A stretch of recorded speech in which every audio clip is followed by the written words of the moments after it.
Pessoal, sejam todos muito bem-vindos.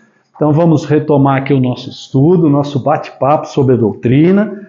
Estamos estudando o Livro dos Espíritos. A nossa casa é uma casa espírita kardecista. Mas muita gente fala que não se deve dizer espírita kardecista, porque se é espírita, é espírita.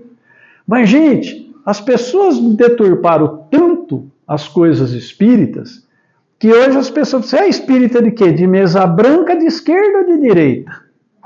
Né? Isso é uma salada mista que não tem nada a ver com nada. Então, somos espíritas kardecistas, somos cristãos. Né? O espiritismo ele é cristão, acreditamos em Jesus como o Cristo planetário, um pouquinho diferente da Igreja Católica, um pouquinho diferente das outras crenças religiosas.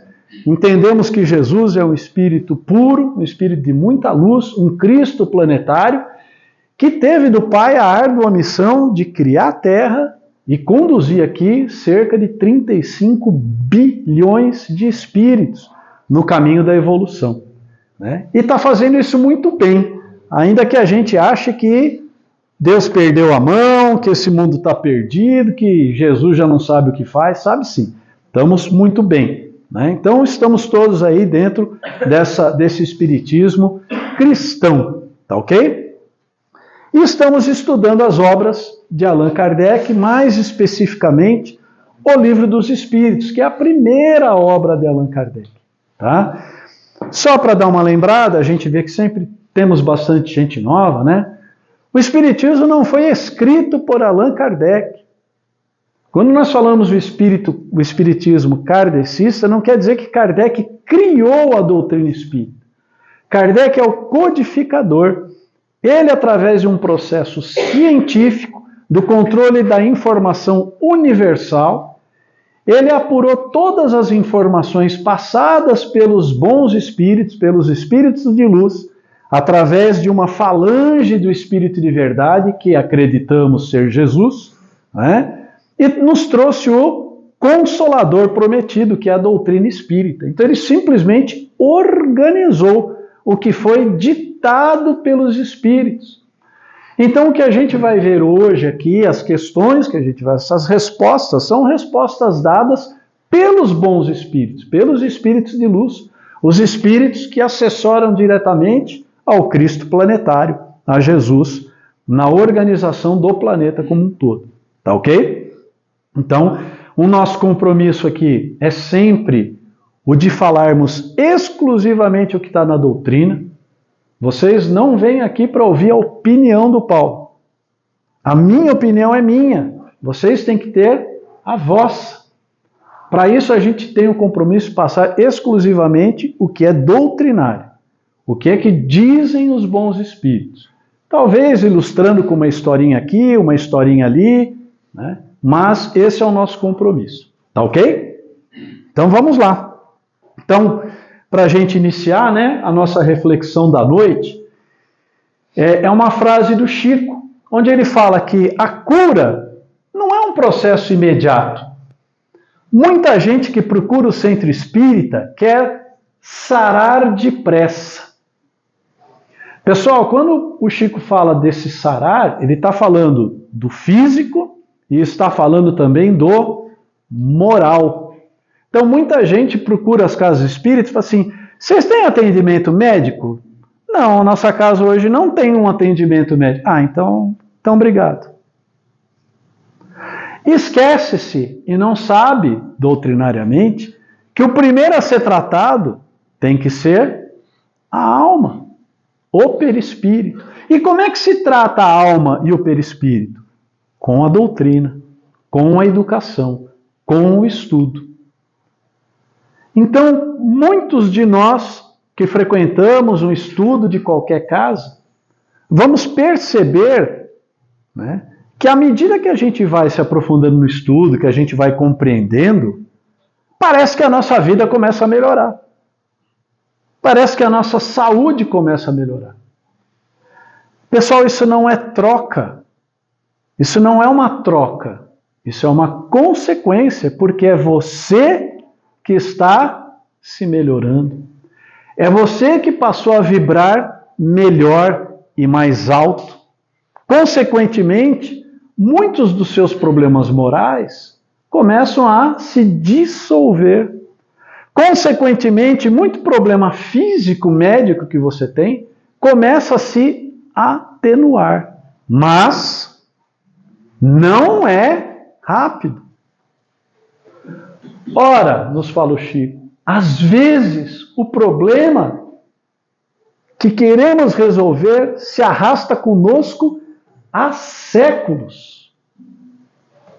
Há séculos. Não será através de um único passe que o solucionaremos. É fundamental, pessoal, que tenhamos uma transformação moral. É o que sempre falamos aqui. Frequento o Espiritismo há 20 anos. Quanto você mudou? Não resolveu. Conheço a Bíblia de cor, salteado para frente, traz Antigo Testamento e Novo Testamento. O quanto isso modificou a sua moral? Não lhe valeu de nada. E é o que nós vamos ver, inclusive, um pouquinho nessa noite, quando a gente falar da prece, da oração, é o tema da noite, né? Não será através de um único passe que a gente vai solucionar esses problemas. Precisamos ter paciência e esperar trabalhando, sem que o desânimo complique ainda mais a situação. Frase do Chico Xavier, né? E como a gente conversava ali fora agora há pouco, eu, o Ângelo, mais algumas pessoas, lembrem-se sempre do Emmanuel. Calma, irmão. Paciência. As coisas não estão dando certo. Vai começar e vai fazer tudo de novo. Mas calma, irmão. Você já viveu séculos e tem pela sua frente a eternidade para chegar lá. Então calma. Não tem pressa não. Todo mundo vai chegar lá. Todos nós vamos chegar lá. Tá ok? Então, vamos lá. Bom, pessoal, dúvidas? Perguntas? Divergências? Não? Não, tá bom. Estamos lá estudando a parte terceira, falando das leis morais, né? Falamos do capítulo 1, falamos sobre a lei divina ou natural, que é aquela que a gente tem imbuída, né? Embutida na gente naturalmente. E hoje nós vamos entrar no capítulo 2, nós vamos começar a falar da lei de adoração. Só queria fazer um pequeno gancho, né? Lei moral. Dor moral. Dor física.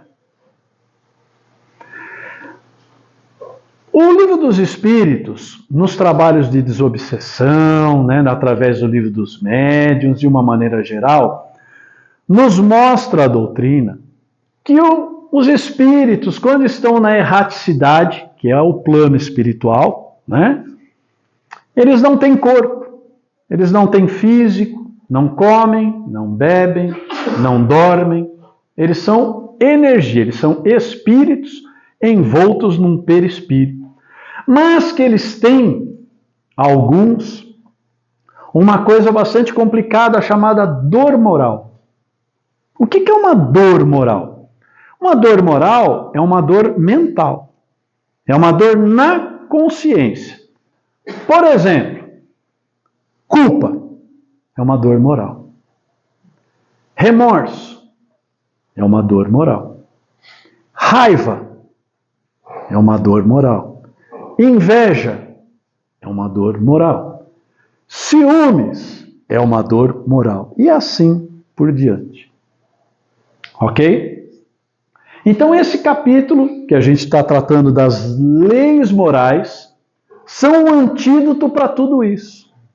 São um antídoto para que a gente, na erraticidade, ou mesmo encarnados, não sintamos as dores morais.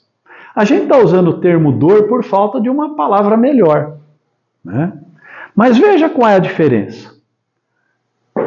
Quando você tem uma dor nas costas, você vai lá, toma um anti-inflamatório e um analgésico e a dor passa.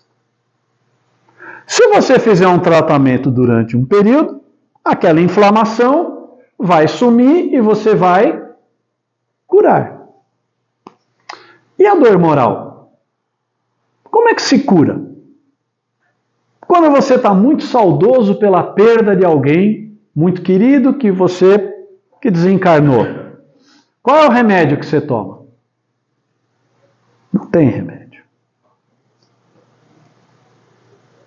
Né? Quando você está com um ciúmes muito grande, uma insegurança muito grande da pessoa que você ama, como é que você cura essa dor moral? Não tem remédio. Ok? Não há. Ah, Paulo, pode tomar um antidepressivo, um anti não sei o que, um anti. Mas a dor continua lá. Então, qual é o antídoto para essa dor? A observância das leis morais. E é isso que o capítulo 3, a parte 3 das leis morais vem nos ensinar. Tá ok? Como ser feliz? Obedecendo, seguindo as leis morais. Legal? Então é disso que nós estamos tratando hoje aí. Beleza? Então vamos falar sobre o capítulo 2, a lei de adoração. Adoração vem de um termo latino chamado adoratione, né? É o ato de gostar de modo intenso, podendo ter ou não uma conotação religiosa. Isso daqui é uma definição fora da doutrina que eu coloquei para facilitar, né? Então, gente, está geralmente relacionado a um extremo respeito, a uma reverência, a uma forte admiração ou devoção em relação a determinada pessoa, lugar ou coisa. Então nós podemos tanto falar, eu adoro a casa espírita, como eu posso falar, eu adoro sorvete.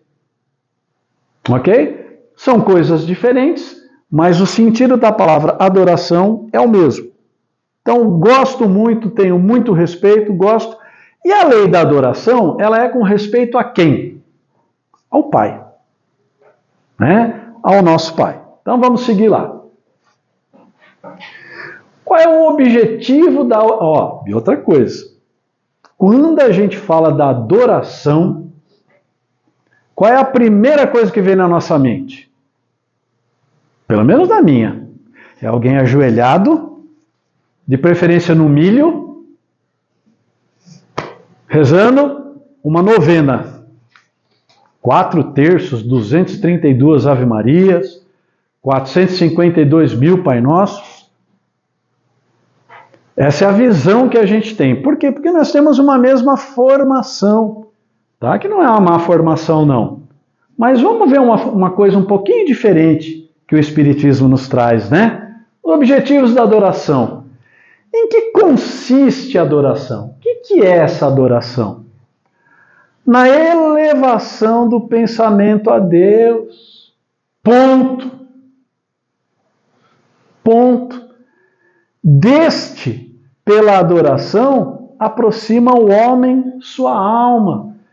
Então, simplesmente, quando você pegar 1 minuto, 2 minutos, 3 minutos, dentro do carro, no banho, fazendo comida, andando na rua, no intervalo do cafezinho, e pensar em Deus, assim, puxa vida, o que eu estou fazendo aqui? Quem foi que me criou? Foi Deus. Causa primária de todas as coisas. Soberanamente justo e bom. Misericórdia infinita e o cara me fez. Pronto. Você acabou de fazer uma adoração. E você acabou de elevar o seu pensamento a Deus. E, consequentemente, a sua alma se aproximou a dele. Isso é que é adoração. Ok? Simples assim. Precisa ter roupa especial? Precisa ter um lugar especial? Precisa falar palavras especiais?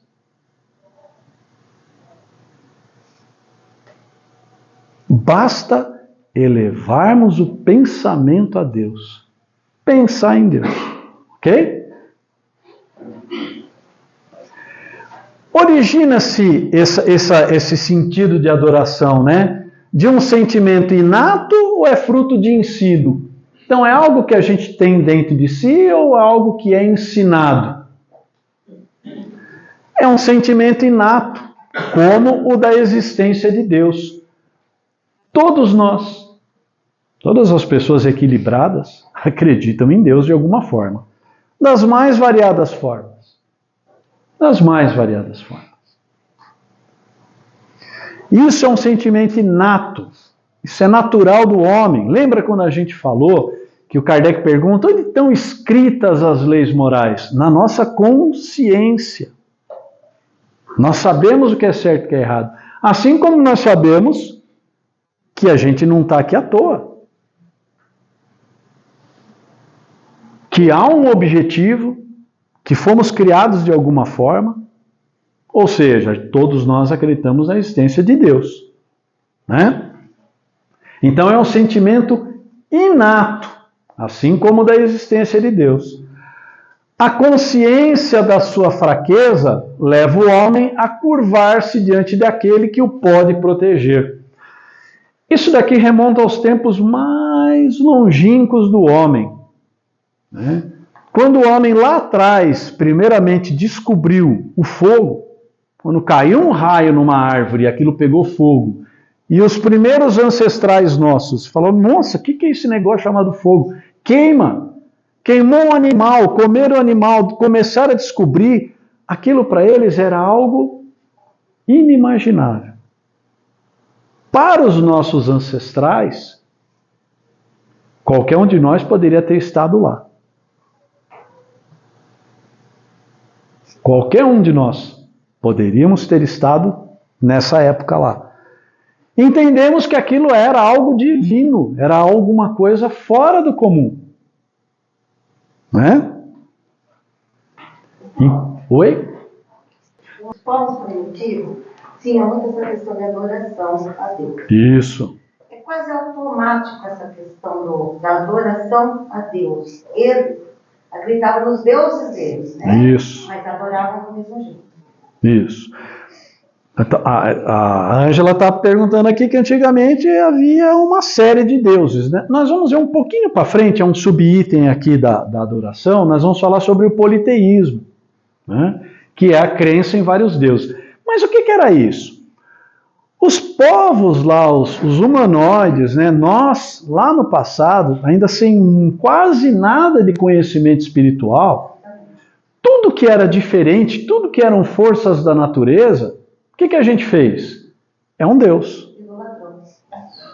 Então é o Deus da chuva, é o Deus do sol, é o Deus da seca, é o Deus do terremoto, é o Deus do mar. Por quê? Exatamente por causa dessa nossa fraqueza. A gente se sentia muito fraco perante todos esses poderes da natureza. E era tão forte mesmo que eles se ajoelhavam, né? Cultuavam. Cultuavam respeito. Né? A nossa cultura indígena, nós temos o Tupã, que é o deus dos raios, né, que é o deus maior, tem o deusa da lua, deusa tudo, né, para tudo. Não só na nossa cultura, em todas as culturas do mundo a gente tem isso daí. Né? Então, é isso daí, beleza? Vamos seguir. Terá havido povos destituídos de todo sentimento de adoração? Então, há algum povo que nunca adorou Deus? Não, porque nunca houve povos de ateus. Pessoal, temos pessoas que são ateias, né? Temos poucas pessoas, pequenos grupos, que não acreditam em nada. Acham que a vida é só isso daqui.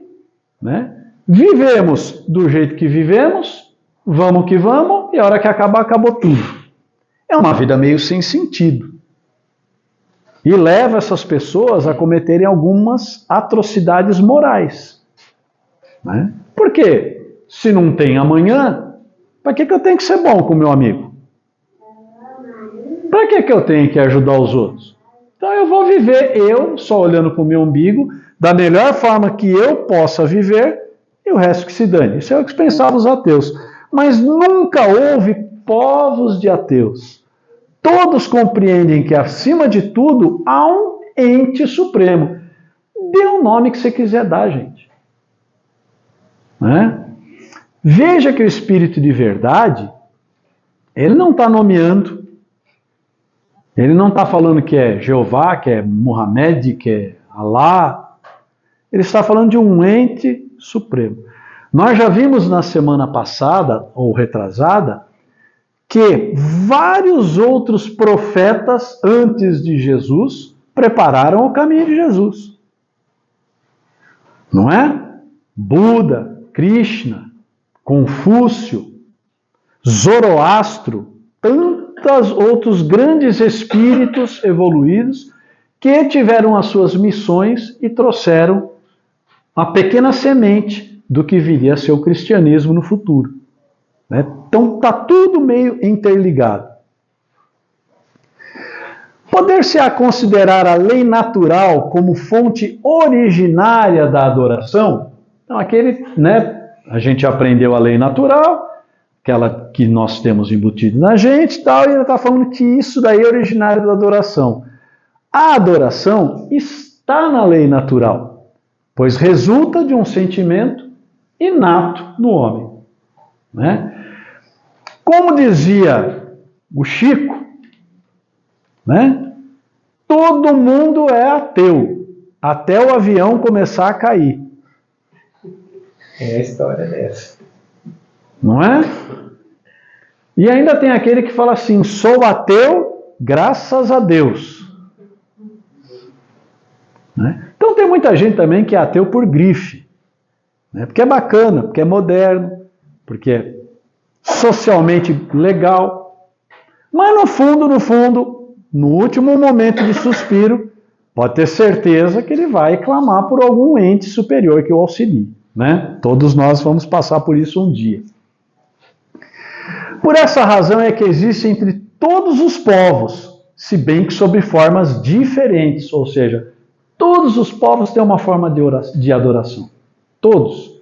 Judeus, os evangélicos, os católicos, os espíritas, os taoístas, os confucionistas, os zoroastristas, tudo. Todo mundo tem uma forma de adoração. Tá ok?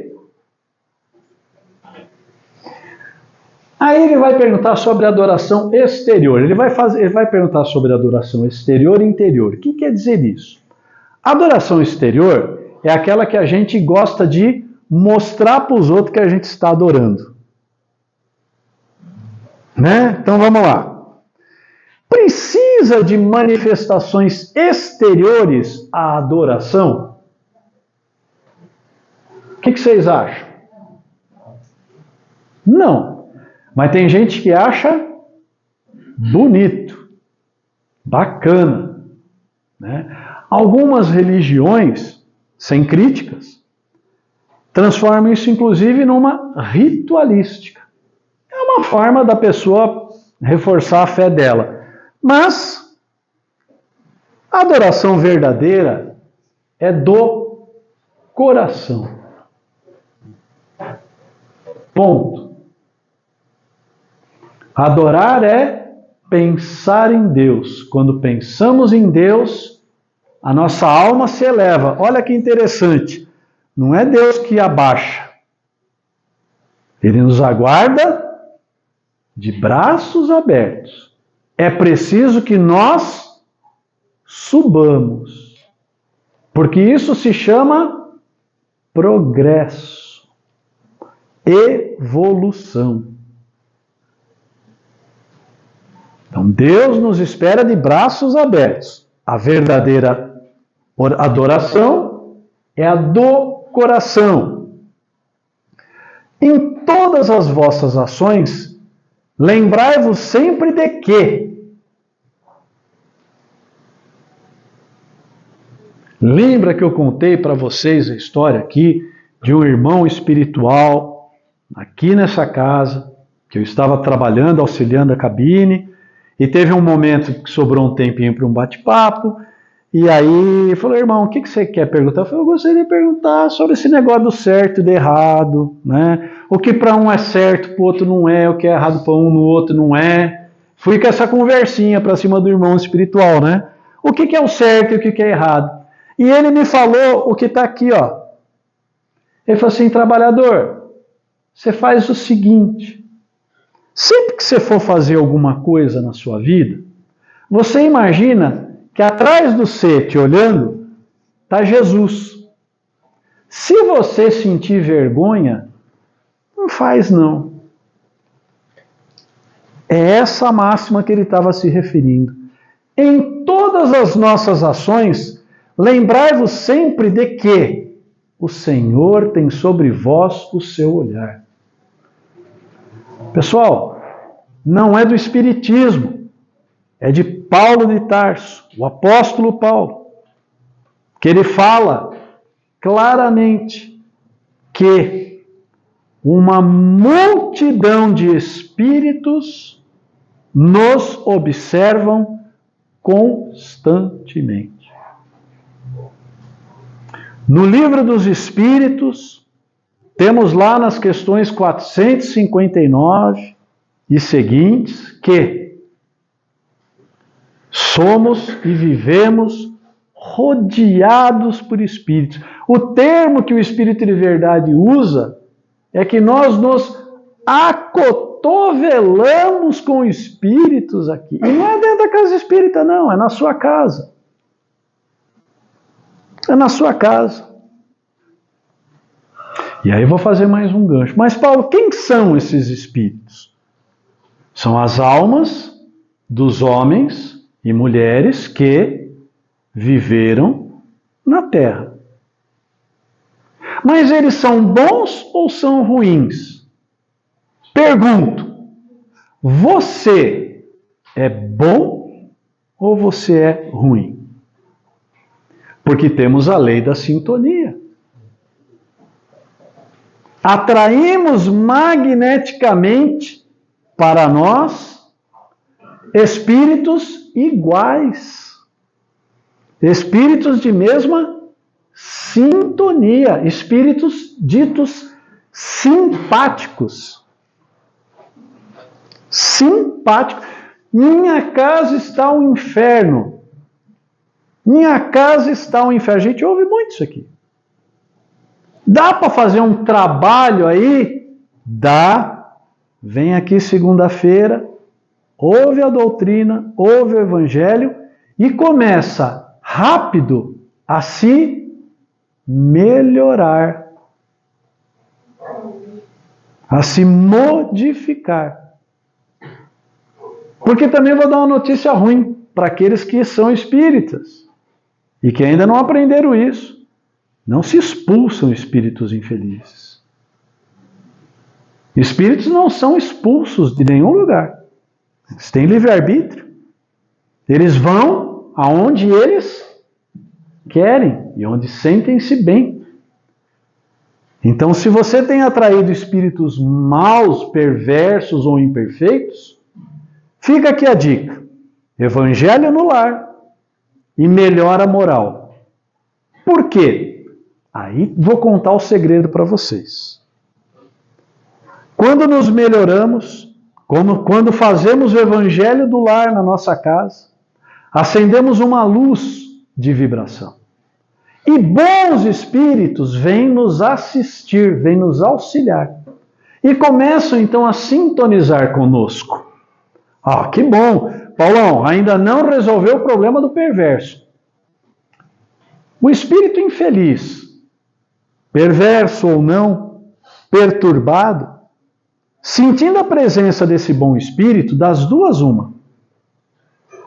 Ou ele é socorrido por esses irmãos, e aí você fez, além de tudo, uma grande caridade, ou eles se sentem tão mal com aquela vibração dos bons espíritos que eles, por livre e espontânea vontade, vão embora. Afastam-se. Legal? Precisava falar isso. Estão me cutucando aqui para falar isso. Tem muita gente hoje precisando ouvir isso. O segredo está na nossa condição moral, pessoal. Orai e vigiai. E lembre-se que o Senhor tem sobre vós o seu olhar. Estamos constantemente acompanhados de bons e de maus espíritos. De espíritos sábios e espíritos ignorantes. Não esqueçam, irmãos e irmãs espíritas, os espíritos são as almas dos homens que aqui viveram. E do jeito que eles eram aqui, continuam lá. O brincalhão continua brincalhão, o ciumento continua ciumento, o maldoso continua maldoso, o caridoso continua caridoso, o sábio continua sábio.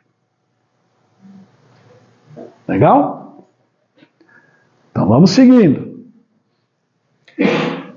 Será útil essa adoração exterior? Então a gente mostrar para os outros que a gente está adorando, né? Então agora nós vamos fazer uma sessão espírita no meio da rua para mostrar a todo mundo como a gente adora a Deus.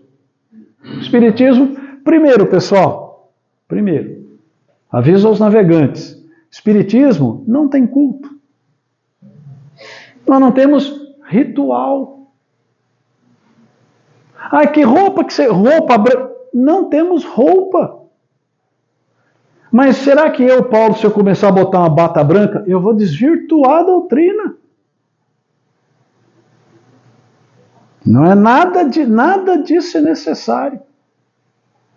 Nada disso. Então nós não temos nada dessa exteriorização. Porque a reforma é individual de cada um de vocês. Espiritualidade, nesse momento, está aí. Tem um camão aqui na minha cabeça, um monte aqui ajudando, um monte em volta de vocês, só está vendo? Ó. É isso. Segue esse conselho, ó, o que ele está falando aí está no livro dos Espíritos mesmo, ele não está inventando. Tal. Simplesmente nos incentivando. Se você vai seguir ou não, livre-arbítrio. Livre-arbítrio. Legal? A adoração exterior, sim, ela pode ser útil se ela não for um simulacro, né? Se não for como a gente diz para inglês ver. Né? Vamos fazer aí uma adoração. Quer ver? Oh, meu Senhor. Paulo, você ora assim todo dia? Você faz essa adoração? Não. Então o que você está fazendo aí? Estou fazendo um simulacro para vocês acharem que eu sou o enviado divino. Não temos nada disso no Espiritismo. E, gente, cuidado, porque existem casas que têm feito esse tipo de deturpação. Não temos nada disso. Ok?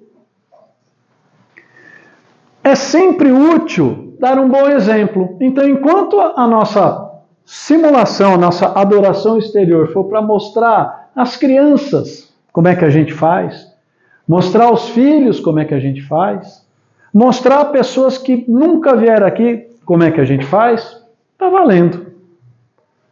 Mas os que somente por afetação e amor próprio o fazem, desmentindo com o proceder a aparente piedade, mau exemplo dão. Então, pessoal, aqui o Espírito de Verdade está nos alertando com relação a pessoas que são conhecidamente de má índole, conhecidamente com uma moral bastante complicada, mas que fazem uma adoração exterior para... Então Paulo faz uma simulação aqui de uma adoração exterior, a nossa abertura, mas aí vocês olham a Patrícia com o olho roxo, porque eu espanco ela em casa, porque eu saio daqui, eu vou para o primeiro boteco e bebo até cair. Os que somente por afetação e amor próprio fazem, desmentindo com o proceder a aparente piedade, mau exemplo dão. E não imaginam o mal que causam. Muito cuidado, aqueles que pretendem ser líderes religiosos, professar uma religião, serem dirigentes de casa espírita. Porque como a gente vai ver mais para frente, quanto mais a gente sabe, mais caro sai o nosso erro. Né? Não imaginam o mal que causam, fazendo essa simulação, querendo mostrar o que não é. Não estamos cercados de espíritos, não acabamos de falar? O que fazem esses espíritos ao nosso redor? Alguns riem, outros incentivam. Né? Todo mundo aqui viu o filme do Divaldo? Quem não viu, veja lá o Mensageiro Divaldo, o Mensageiro da Paz. É um filme muito bom, muito doutrinário. Né? E o Divaldo, né, ele conta na vida dele uma sessão de desobsessão, um socorro de um irmão espiritual. Né? Onde o dirigente do trabalho, aqui conhecido como doutrinador, hoje chamado de dialogador, vira-se por irmão espiritual infeliz através do médium, e esse espírito começou a causar, né? Porque você quer, porque eu vim aqui, porque vai acabar com a vida dele, que não, como a gente sempre vê. Mas ele vira-se por um determinado momento e fala assim: meu irmão, chega, agora você tem que ir embora. Em nome de Jesus, sai dele. O que o Espírito responde? Em nome de Jesus, não saio. E começa a apontar as falhas morais do dialogador. Você que vive caindo bêbado pelas tabelas, paquerando toda a mulherada que tem aqui, casada ou solteira da casa, você quer mandar eu sair daqui?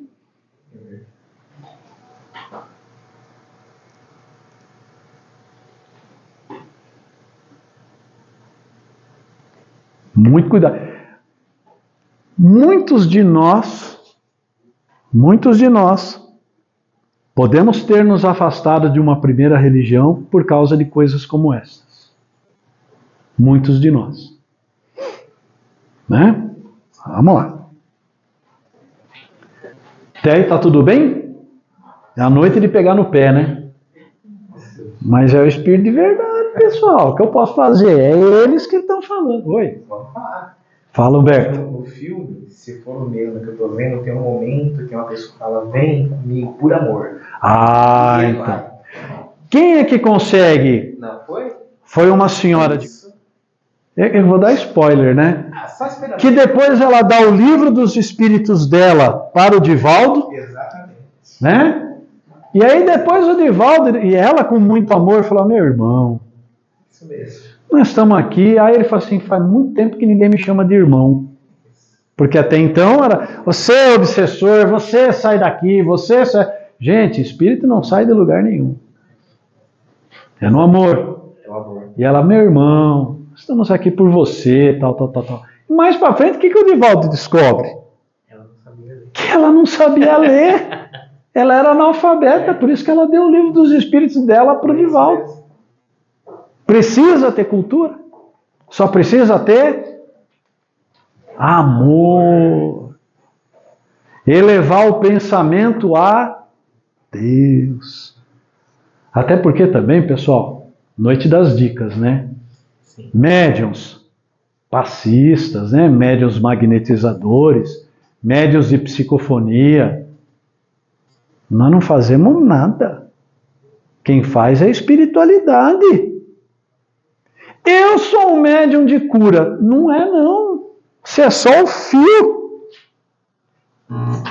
Nossa, dá até a chorar. Você é só o fio. Exatamente. A eletricidade que corre aí não é tua. E está cheio de padre, médium, pastor, se achando a bolachinha mais gostosa e recheada do pacote. Né? Não somos. Vamos seguir? Tem Deus preferência pelos que o adoram desta ou daquela maneira? Mas o Kardec não podia deixar de perguntar. 1855, 56, França, uma guerra de religiões, né? Luterismo na região lá da Inglaterra, o catolicismo, os muçulmanos lá no Oriente Médio, e a disputa era quem é que Deus gosta mais. Olha como a gente era tosco. Viu como nós melhoramos? Sim. Quase todos nós, que tem uns ainda que ainda acham que infiel tem que morrer. O que é infiel? Todo aquele que não acredita no que ele acredita. Ainda tem poucas pessoas que acham assim. E não é da doutrina da religião, não. Né? Tem Deus preferência pelos que o adoram desta ou daquela maneira? Deus prefere os que adoram do fundo do coração, com sinceridade, fazendo bem e evitando o mal, aos que julgam honrá-lo com cerimônias que os não tornam melhores para com seus semelhantes.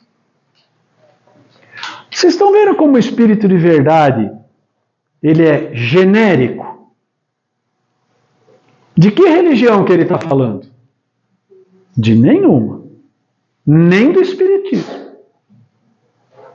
Ele está falando do coração, da fé das pessoas.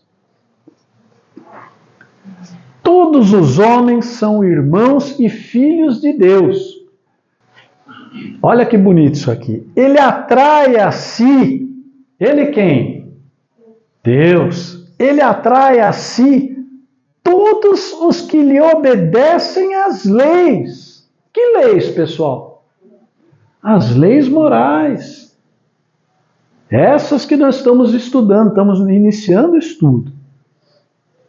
Ser bom, amar ao próximo, amar a Deus sobre todas as coisas.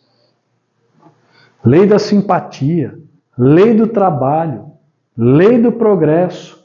Cumpriu. Ele atrai a si todos os que lhe obedecem às leis. Qualquer que seja a forma sob que as exprimam. Nós vamos ver em alguns livros, em algumas psicografias do plano espiritual, que na erraticidade tem igreja? Tem igreja. Tem igreja evangélica? Tem igreja evangélica. Tem sinagoga? Tem sinagoga. Tem mesquita? Tem mesquita.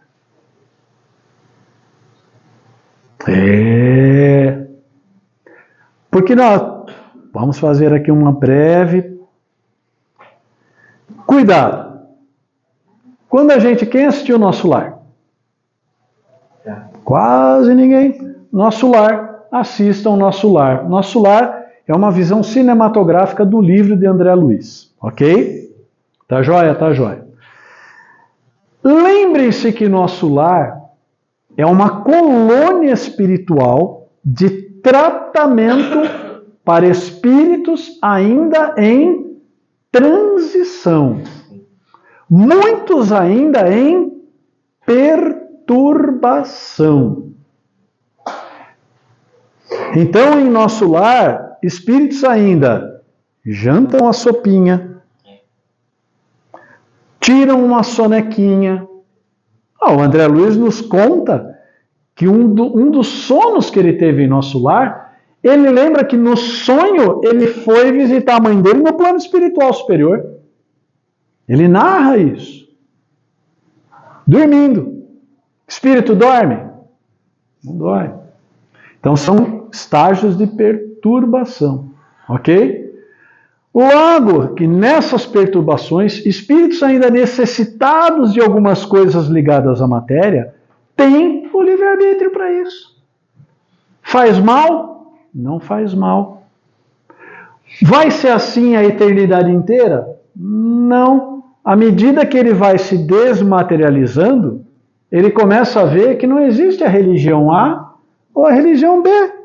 Existe a fraternidade. Existe Deus e filhos. Ponto. Tá?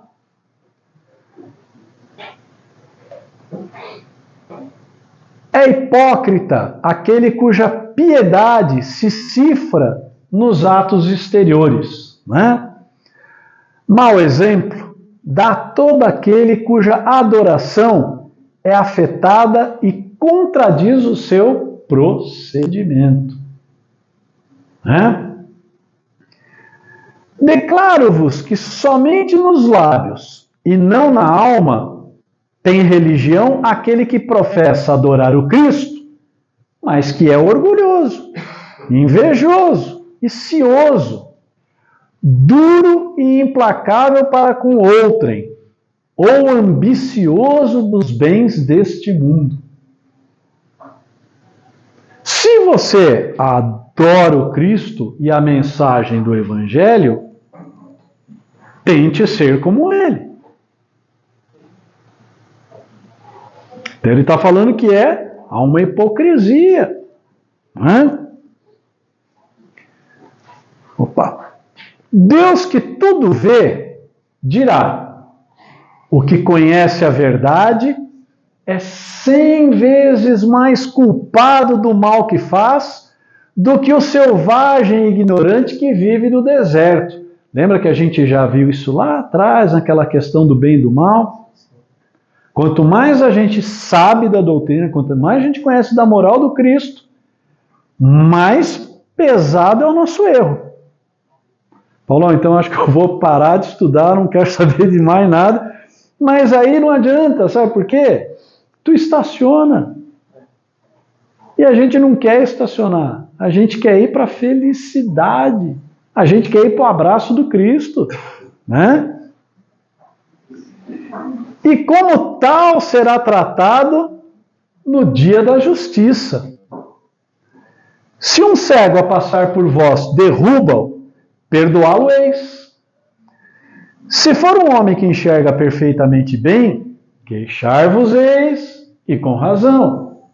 Está dando uma comparação. A gente perdoa um cego que tropeça na gente, mas o cara que enxerga bem, a gente vai ficar bravo.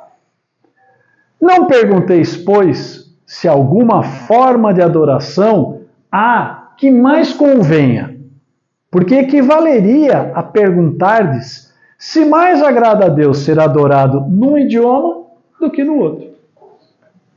Então não faz sentido, né? Qual a religião que agrada mais a Deus? A do coração. O que é melhor? Vamos orar em aramaico, que Deus ouve melhor? Não. Aliás, fica a dica. Haroldo Dutra Dias, já disse para vocês sobre ele, um palestrante, um juiz de direito de Minas Gerais, estudou grego, antigo, aramaico e latim e fez uma tradução do Evangelho pela FEB, mas não é um Evangelho do Espiritismo. Ele simplesmente fez um trabalho de tradução, ok? Tradução. Né? E ele já disse que tem uma tal de um Pai Nosso em aramaico aí na internet, que o cara faz um Pai Nosso em aramaico, como Jesus. Ele falou que não é. Que aquilo lá é furado. Que não é a tradução do Pai Nosso e não é aramaico. Então, cuidado. Pessoal, cuidado com a internet. Né? Eu já disse isso aqui uma vez e uma pessoa me... Não, a internet é ótima.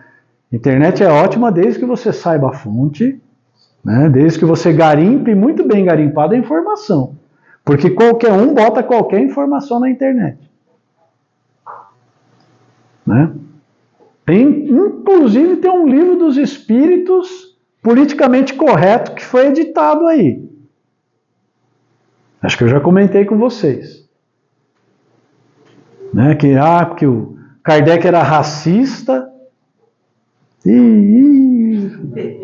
Vamos lá, vamos voltar para a nossa doutrina. Vamos voltar para a luz. Tudo bem? Ainda uma vez eu vos digo, até ele não chegam os cânticos, senão quando passam pela porta do coração. E aí o Chico também tem uma frase maravilhosa, que ele fala que as orações e os pedidos de uma mãe arrombam as portas do céu. Por quê? Porque todo pedido de uma mãe pelo seu filho passa inevitavelmente, inquestionavelmente pelo coração. Tá? E arromba, nós vamos ver na próxima segunda sobre as preces, o poder da prece. Tem até um vídeo, hein? É um vídeo legal aí. Bom, vamos ver se dá tempo da gente fazer a última. Merece censura aquele que pratica uma religião em que não crê do fundo da alma, fazendo apenas pelo respeito humano e para não escandalizar os que pensam de modo diverso. Então, aquele que é politicamente correto, né? Ele tem uma religião da moda. Está na moda, você não sei o que, está na moda, você não sei o que lá.